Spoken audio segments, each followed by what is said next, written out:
Eis que estou à porta e bato.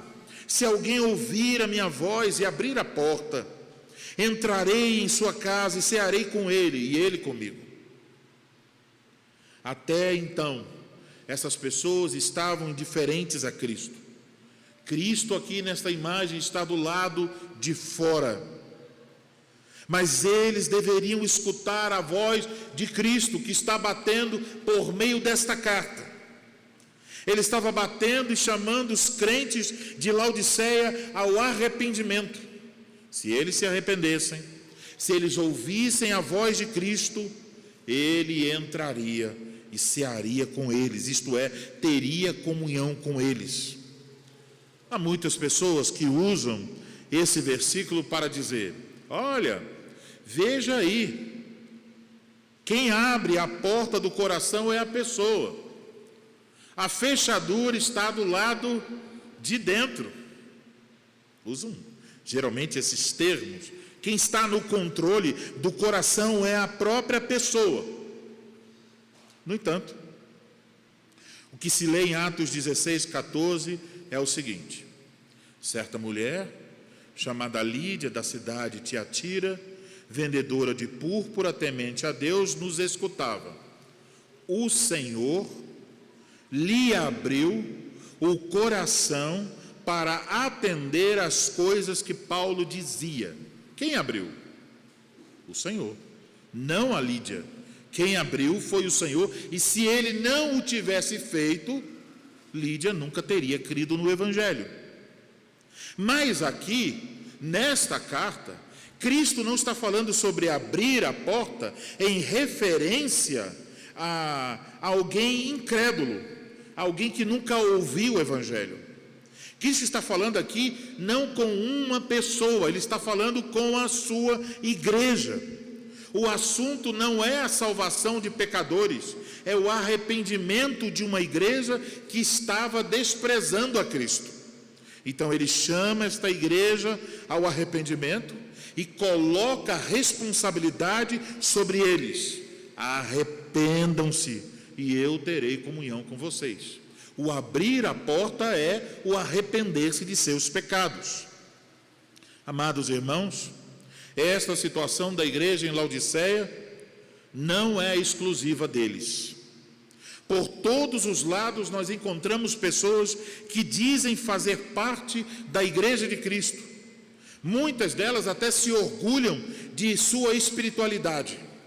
Elas participam de grandes eventos, elas ouvem mentiras maquiadas de um falso evangelho, elas são incentivadas a se sentirem especiais para Deus, a pensarem em si mesmo como pessoas importantes, grandes, boas, super espirituais.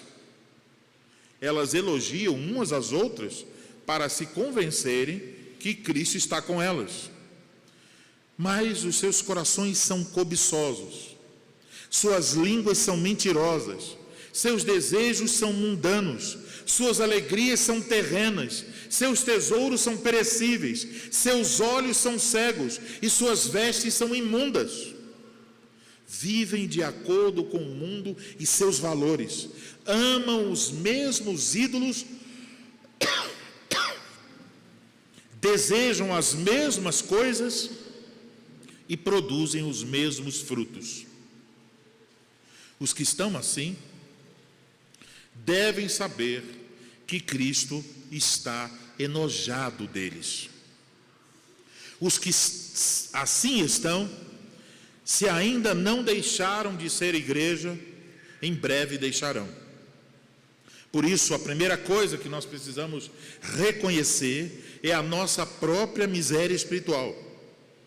Reconhecer que nós dependemos inteiramente da graça de Cristo. Então entendam, meus irmãos, se alguém não vê a si mesmo como miserável, como alguém que sem nenhum mérito diante de Cristo, como alguém completamente dependente da graça dele, se alguém não se vê assim, tal pessoa nada sabe sobre esta graça.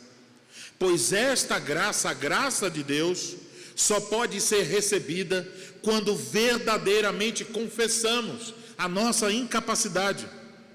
Só podemos receber de Cristo os tesouros da sua graça quando nós dizemos: eu sou miserável. Só podemos ser vestidos de vestiduras brancas quando confessamos a nossa nudez espiritual. Só podemos enxergar quando reconhecemos a nossa cegueira. Como o cego Bartimeu, precisamos dizer: Jesus, filho de Davi, tem misericórdia de mim. Se você não se viu desta forma, se você ainda não se arrependeu de seus pecados, qualquer pessoa que esteja assim, corre o grande risco de que sua vida, que pode parecer uma super espiritualidade, apenas cause nojo a Jesus Cristo. A estes Cristo aconselha que se dirijam a Ele com coração humilde, que ouçam sua voz, que se arrependam, que recebam pela graça a sua salvação. Por fim, irmãos, devemos observar as promessas com as quais a carta se encerra. O Senhor Jesus, aquele que só fala a verdade, promete ao que vencer assentar-se em seu trono. Ouça de novo. Cristo promete ao que vencer assentar-se em seu trono. Isto não é um assentar-se literalmente, mas significa que ao que vence, Cristo dará o participar junto com Ele do julgamento final. Com Cristo, a igreja julgará as 12 tribos de Israel, o mundo e os anjos caídos. Além disso, Cristo promete que reinaremos com Ele para todo sempre no novo céu e na nova terra. Que promessa maravilhosa! Entendam, apesar da nossa miséria espiritual, se nós temos colocado a nossa confiança somente em Cristo, Ele não somente nos enriquece, mas Ele nos promete esta posição exaltada com Ele. Crianças, vocês podem lembrar de um salmo que fala sobre isso? Um pouco difícil, até para os adultos, mas é o Salmo 113. Ele exalta aquele que estava no monturo e faz assentar-se com príncipes e reis. Nós que estávamos em nossa miséria, em Cristo, haveremos de assentar-nos no trono com Ele. Cristo nos tirou de nossa miséria espiritual. Cristo nos enriqueceu com sua graça. Cristo cobriu nossa nudez com sua perfeita justiça. Ele curou-nos de nossa cegueira espiritual. Nós não merecíamos coisa alguma, mas aqui estamos nós, com essa promessa tão grande. Cristo promete compartilhar conosco seu reino e sua glória por toda a eternidade. Agora, se alguém despreza a palavra de Cristo, se alguém imagina que não precisa se arrepender, não é esta posição elevada que aguarda tal pessoa, mas antes a posição de réu diante do seu trono, para ser julgado por seus pecados e condenado para todo sempre. Condenação na qual o pecador experimentará o ardente fogo da ira de Deus. Então, eu pergunto, o que será de sua vida naquele dia? Eu espero que todos vocês, membros e catecúmenos desta congregação, possam dizer: eu estou absolutamente confiante, porque eu estou em Cristo Jesus.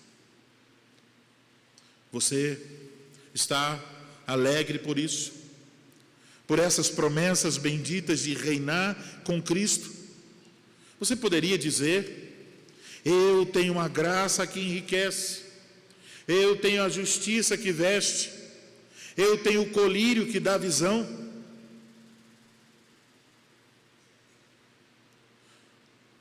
Ou você se imagina uma pessoa boa que no final das contas salvará a si mesmo.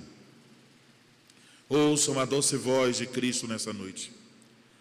Ouçam o bater. Abra o seu coração. Arrependa-se. Creia em sua graça, confie nele. Eis a salvação. Esta é a mensagem do Evangelho da graça de Deus.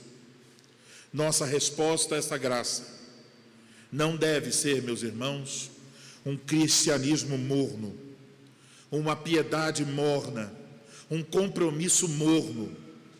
Antes deve ser a entusiástica resposta de gratidão de uma vida dedicada a Cristo, uma vida por e para Cristo. Você pode dizer então: eu era infeliz, mas agora em Cristo conheço a verdadeira felicidade. Eu era pobre e miserável, mas agora em Cristo sou rico. Eu era cego, mas agora finalmente eu posso ver. Eu estava nu, mas agora Cristo cobriu minha vergonha. Espero que sim. Então, não devemos esquecer. Tudo que nós temos vem de Cristo. Tudo que nós continuamos a precisar vem de Cristo. Vivamos, portanto, meus amados irmãos, em comunhão com Ele, em serviço a Ele, para a glória dEle. Quem tem ouvidos ouça o que o Espírito Santo diz às igrejas. Amém.